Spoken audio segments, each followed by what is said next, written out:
제가 어릴 때 저희 집에 인삼 농사를 지었습니다. 그래서 종종 이렇게 아주머니들이 여러 명 이제 일하러 오셨습니다. 하루는 이제 일하러 오신 아주머니들 이제 한 대여섯 명하고 저도 이제 같이 일을 했습니다. 아버지가 오늘은 이렇게 일을 해달라고 부탁하고서는 이제 다른 밭으로 가셨습니다. 인삼밭이 이렇게 길게 이렇게 골이 이렇게 나 있지 않습니까? 그래서 각자 한 사람이 인삼밭 이렇게 긴 한 줄씩 막고 이렇게 일을 쭉 해 나가는 겁니다. 그래서 동시에 이렇게 시작 딱 하기 때문에 이게 어떤 사람이 열심히 일하는지 안 하는지 표시가 딱 납니다. 저는 그냥 뭐 아버지가 시키는 대로 그대로 이렇게 인삼밭 이렇게 한 골을 딱 잡아서 그렇게 묵묵히 일을 하고 있었습니다.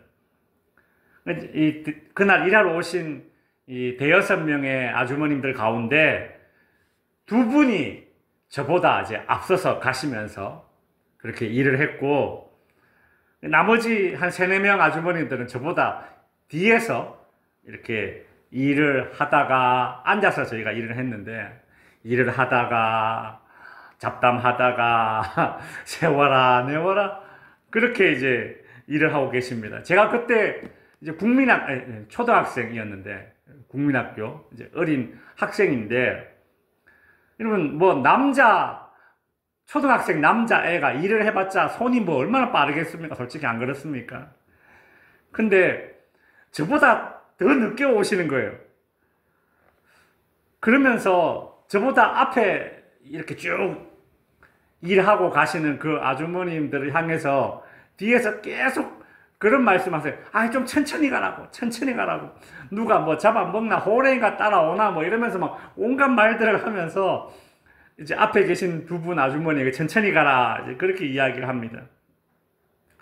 그리고 이제 제가 그 아주머님보다 일을 더 빨리 하니까 이 아주머님들이 중간중간에 저한테 심부름을 시키세요. 가서 물 좀 가지고 올래. 그리고 또 물 가지고 오면 또 제가 일이 밀렸잖아요. 또 막 하고 있으면 또 자기들 해놓은 일 이렇게 좀 저 인삼밭 저 끝에 갖다 놔라. 그럼 또 갖다 놓고 그리고 또 막 하고 이런 식이었습니다. 이제 그런 식으로 오전 내내 이제 일을 하다가 점심때쯤 되어서 이제 아버지가 이제 밭에 오신 거예요. 이제 그랬더니 설렁설렁 일하던 아주머님들이 갑자기 막 엄청 열심히 일하는 척을 하는 겁니다. 자기들끼리 막 말을 막 갑자기 막 크게 하면서 막 이렇게 해야지 저렇게 해야지 막 갑자기 막 너무 막 이렇게 분주해지는 거예요. 그게 그 당시 국민학생이었던 초등학생이었던 제 눈에 딱 봐도 이게 보이는 겁니다. 참 엄청 이제 기가 막히는 일이죠. 제가 그때 이렇게 깨달은 게 뭐냐면 이 입으로 일하는 사람이 있더라는 거죠. 입으로 일하는 사람. 우리가 이제 수요 저녁마다 일과 신앙이라는 그 주제로 우리가 말씀을 보고 있는데요. 오늘부터 이제 한 몇 주 동안은 우리가 일할 때에 누구를 의식하면서 일하는가 이런 주제를 가지고 좀 말씀을 보기를 원합니다. 우리나라는 경제활동을 하는 사람들의 80%가 임금 근로자입니다. 그러니까 경제활동을 하는 사람 80%는 월급을 받는 사람들이라는 뜻이에요. 10명 중에 8명은 일하는 사람, 돈 버는 사람 10명 중에 8명은 월급을 받으면서 일을 합니다. 나머지 20%가 자영업입니다. 이 자영업이라 하면 그냥 뭐 사업체를 한다거나 가게를 한다거나 이런 분들만 있는 것이 아니라 뭐 개인 택시, 개인 화물, 농사 짓는 거 있죠. 농부, 그 다음에 어부, 이 전부 다 자영업에 들어갑니다. 국세청 분류에 의하면 이게 다 자영업이에요. 농부들, 어부들, 뭐 부부끼리 뭐 가게를 한다고 이런 건 다 자영업입니다. 바울은 이 땅의 대부분의 사람들이 고용인으로 살잖아요. 그러니까 월급 받으면 살잖아요. 그리고 나머지 한 20%가 이제 자영업을 하거나 아니면 뭐 큰 사업을 하거나 그렇게 고용주로 살아가는데, 뭐 월급을 받으며 일을 하든 아니면 월급을 주며 일하든 고용주든 고용인이든 어떤 식으로 일해야 되는가라는 어떤 그런 원리를 오늘 본문을 통해서 주고 있습니다. 공통된 원리가 있고 또 각자 다르게 고용인과 고용주가 각각 다르게 적용해야 되는 말씀들도 있습니다. 고용주든 고용인이든 공통적으로 적용되는 원리가 있는데 그것은 무엇인가 하면 한번 따라해 주십시오. 그리스도께 하듯이 하라. 그리스도께 하듯이 하라. 이것이 공통적인 그 일의 원리예요. 그리스도께 하듯이 하라. 오늘 본문에 이 말이 계속 반복되고 있거든요. 그렇다면 먼저 이 고용인의 입장에서, 즉 월급 받는 사람의 입장에서 그리스도께 하듯이 일하는 것이 어떤 것인가를 오늘 좀 먼저 좀 생각해 봐야 할 것입니다. 6장 5절에 보면 종들아 두려워하고 떨며 성실한 마음으로 육체의 상전에게 순종하기를 그리스도께 하듯 하라. 이제 원칙은 그거예요. 그리스도께 하듯이 하라. 월급 받는 사람들이 일할 때에 그리스도께 하듯이 하라가 원칙인데, 근데 오늘 5절에서는 구체적으로 이제 성실함과 두려워 떨며 순종하고 성실한 마음으로 순종하고 이 두 가지를 지금 이야기하고 있죠. 뭐 성실한 마음으로 일하는 것은 이것은 사실 너무 잘 아는 이야기 아닙니까? 월급 받는 사람이 당연히 성실해야죠. 그러나 바울이 이야기하는 성실하게 일하는 것이 어떤 것인가 하는 것도 우리가 또 알아야 되기 때문에 그건 다음 주에 살펴보도록 하고요. 오늘은 두려워 떨며 순종하는 것이 그리스도께 하듯이 하는 일인데 그것이 무엇인가를 좀 집중적으로 살펴보도록 하겠습니다. 먼저 오늘 이 본문이 주는 오해가 있습니다. 무엇인가 하면 시작이 어떻게 시작해요? 종들아, 이렇게 시작을 해요. 종들아 두려워하고 떨며 성실한 마음으로 육체의 상전에게 순종하기를, 이렇게 되어 있습니다. 그러니까 이 에베소서 6장 이 5절이 주는 오해가 있어요. 무엇인가 하면 이 오늘날 시각으로 이 말씀을 보면서 오해를 하는데 무엇인가 하면 이 바울이 그 옛날에 있었던 노예 제도를 인정하고 있구나, 찬성하고 있구나, 이제 그런 오해를 가집니다. 이 본문을 보면 그런 생각 안 들겠습니까? 아, 종들에게 이렇게 말하는구나. 육체의 상전에게 막 죽으라고 일해라. 이제 막 그렇게 이제 이야기하는구나. 이런 오해를 한다라는 거예요.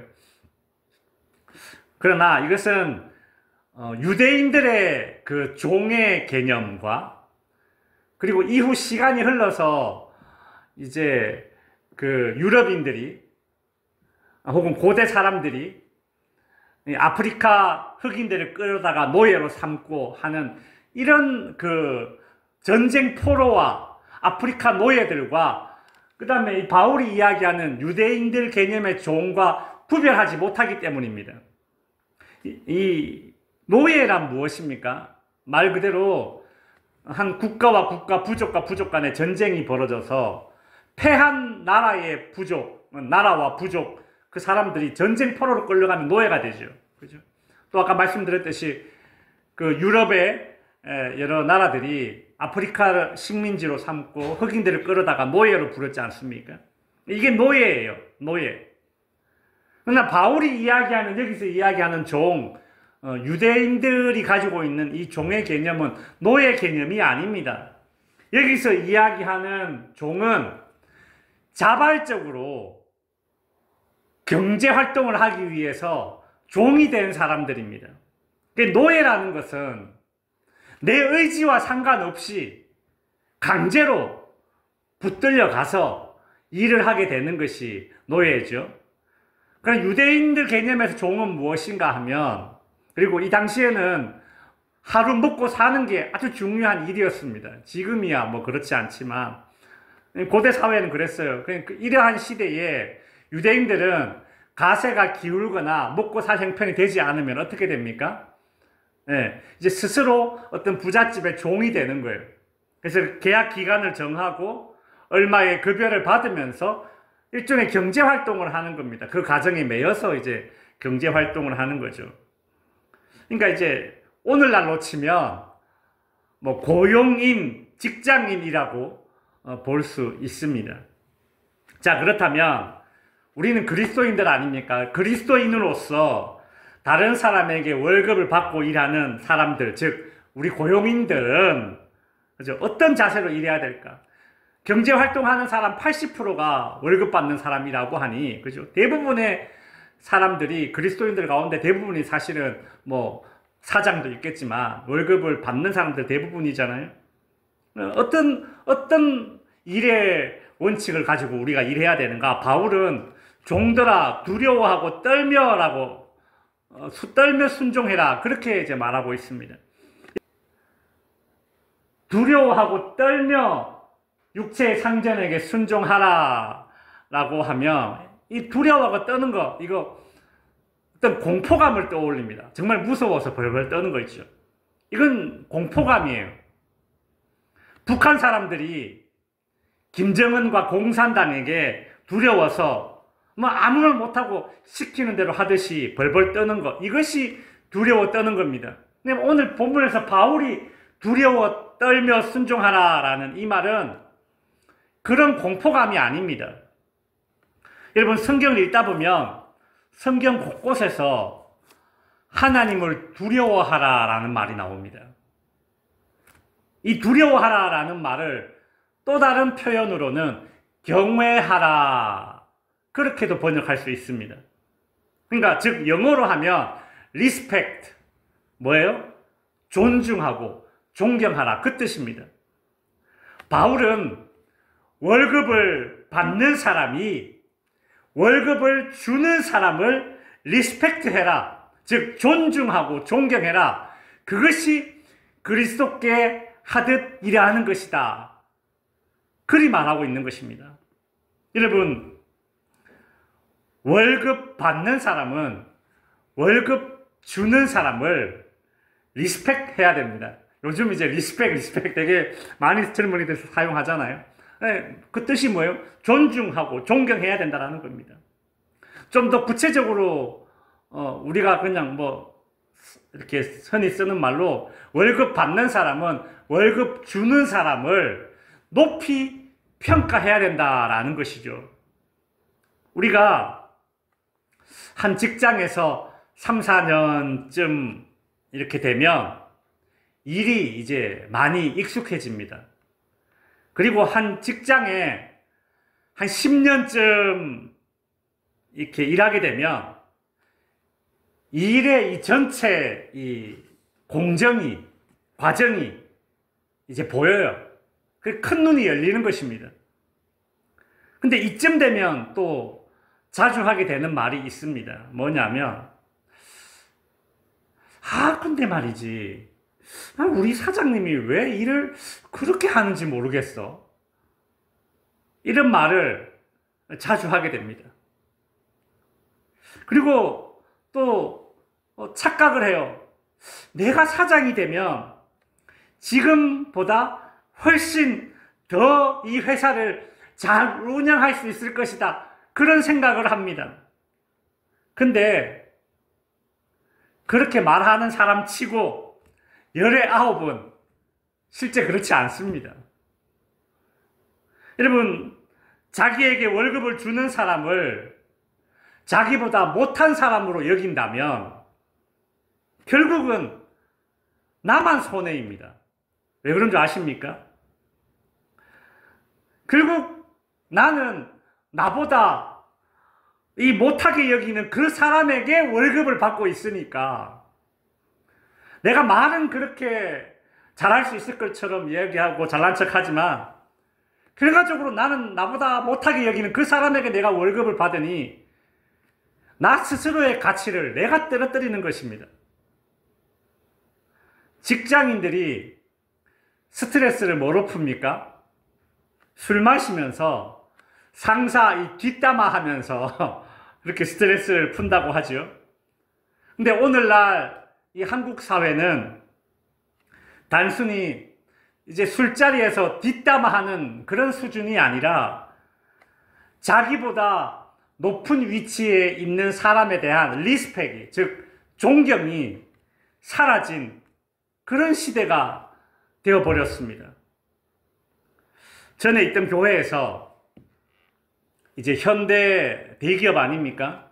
그 현대 대기업에 다니는 한 집사님이 이제 이런 말을 했습니다. 요즘 회사에 이렇게 들어오는 신입사원들은 자기가 회사에 입사할 때보다 더 학벌도 좋고 훨씬 더 스펙이 좋게 그렇게 회사에 들어온답니다. 내가 회사에 들어올 때보다 지금 회사에 들어오는 이 젊은 사원들이 학벌도 스펙도 자기가 들어올 때보다 훨씬 더 좋대요. 그렇게 인정을 해요. 근데 문제가 있습니다. 문제는 아니죠. 근데 이 사실을 이제 그 신입사원들도 이제 다 안다라는 거예요. 자기도 지금 과장, 부장, 뭐 상무 이런 사람들보다 내가 학벌이 더 좋다라는 걸 신입사원들이 알고 있다라는 거예요. 근데 문제는 이제 진짜 문제입니다. 이제 그들 중에서 이제 간혹 이렇게 생각하는 젊은 신입사원들이 있는 겁니다. 뭐냐면 자기는 학벌도 스펙도 내 위에 상사보다 내가 훨씬 더 좋은데 나보다 학벌도 낮고 스펙도 없는 저 사람이 단지 나보다 일찍 태어났다는 이유로, 나보다 일찍 이 회사에 입사했다라는 이유로 지금 저 자리에 있다. 그렇게 생각을 하게 된다라는 겁니다. 나보다 능력도 없는데 저 사람이 나보다 높은 위치에 있는 거는 저 사람이 세상을 잘 만나서 그래. 세월을 잘 만나서 그래. 그래서 저 사람이 저 자리에 있는 거야. 나는 저 사람보다 더 좋은 학벌을 얻기 위해서, 더 좋은 스펙을 얻기 위해서 엄청 공부하고 엄청 노력했는데 저 사람은 나보다 덜 노력하고 저 자리에 올랐다. 그렇게 생각을 한다라는 겁니다. 여러분, 이게 아래 사람들이 가지고 있는 그런 묘한 그런 심리예요. 자신이 했던 노력은 엄청 크게 보이고 자기보다 위에 있는 사람이 했던 노력은 작게 보이는 경향이 있다는 겁니다. 그러니 윗사람이나 상대방을 향한 그 리스펙이, 존경이, 존중이 없어지는 거죠. 여러분, 한 사람의 능력은 그 사람의 머릿속에서 나오는 것만이 아닙니다. 맞죠? 한 사람의 능력은 세상을 겪어보면 우리가 알게 되는 것이 무엇인가 하면 한 사람의 능력은 그 사람의 머리에서만 나오는 것이 아닙니다. 그 사람의 마음속에서 나오는 것이 또 그 사람의 더 큰 능력으로 발휘될 때가 있습니다. 예를 들어 볼까요? 인내력, 겸손함, 상대방을 향한 배려심, 사교성. 여러분, 이런 것들이 사회생활 하다 보면 내 머릿속에 든 것보다, 지식보다 더 큰 능력으로 발휘될 때가 있습니까? 없습니까? 있죠. 사실 더 많아요. 안 그렇습니까? 여러분, 내가 월급을 받는 사람이라면 좀 더 확장해서 내가 가르침과 지도를 받는 사람이라면, 내가 조언과 도움을 받는 사람이라면 상대방을 리스펙해야 합니다. 그 사람이 인격적으로 모날 수도 있습니다. 그 사람이 어떤 특정 임무에 있어서는 나보다 기능적으로 못할 수도 있습니다. 안 그래요? 사장보다 공장 일은 공장장이 더 잘해요. 공장장보다 어떤 라인의 반장이 그 공장장보다 일은 더 잘해요. 안 그렇습니까? 그래요.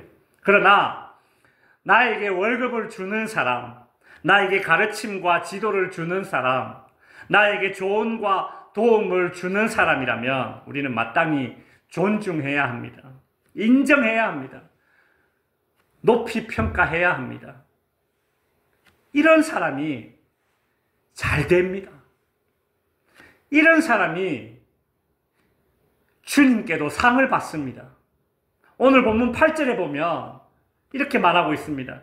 이는 각 사람이 무슨 선을 행하든지 종이나 자유인이나 주께로부터 어떻게 해요? 그대로 받을 줄을 알리라. 이제 말씀을 마칩니다. 여러분, 나에게 월급을 주는 사람, 가르침과 지도를 주는 사람, 조언과 도움을 주는 사람을 높이 평가해 주십시오.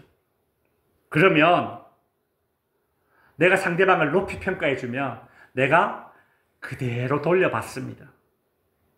이것은 이 땅에서 그 어떤 상전보다도 상전 되시는 하나님이 이 세상을 움직이는 원리입니다. 근데 여기서 중요한 것이 있습니다. 우리가 상전을 리스펙할 때, 존중할 때, 상전을 높이 평가할 때에 돌려받는다라고 했죠. 근데 돌려받는 것이 상전에게 돌려받는 것이 아닙니다. 8절을 자세히 보셔야 돼요. 뭐라고 되어 있습니까? 주께로부터 그대로 받을 줄 알아라. 내가 리스펙해주는 그 상전이 그대로 나를 인정하고 칭찬해주지 않을 수도 있다는 거죠. 사람은 그래요. 내가 되돌려받는 것은 상전에게 되돌려받는 것이 아니라 누구로부터 돌려받는다? 주께로부터. 여러분, 윗사람 혹은 상대방은 나의 가치와 노력을 몰라줄 수 있습니다. 그러나 내가 윗사람을 리스펙해 줄 때에 주님은 그 리스펙을 선한 행동으로 보시고 나에게 되돌려 주신다는 겁니다. 주님이 그렇게 해주신다는 겁니다. 그러니 우리 그리스도인들은 고용주가 이렇게 되돌려주는 그런 대가의 크고 작음에 막 일희일비하고 연연할 필요가 없는 것입니다. 여러분, 여기에서 그리스도 직장인의 자신감이 나오는 거예요. 당당함이 여기서 나오는 것입니다. 바라기는 나에게 월급을 주는 사람, 나에게 가르침과 지도를 주는 사람, 나에게 조언과 도움을 주는 사람을 우리는 리스펙해야겠습니다. 존경하고 존중해 주어야겠습니다.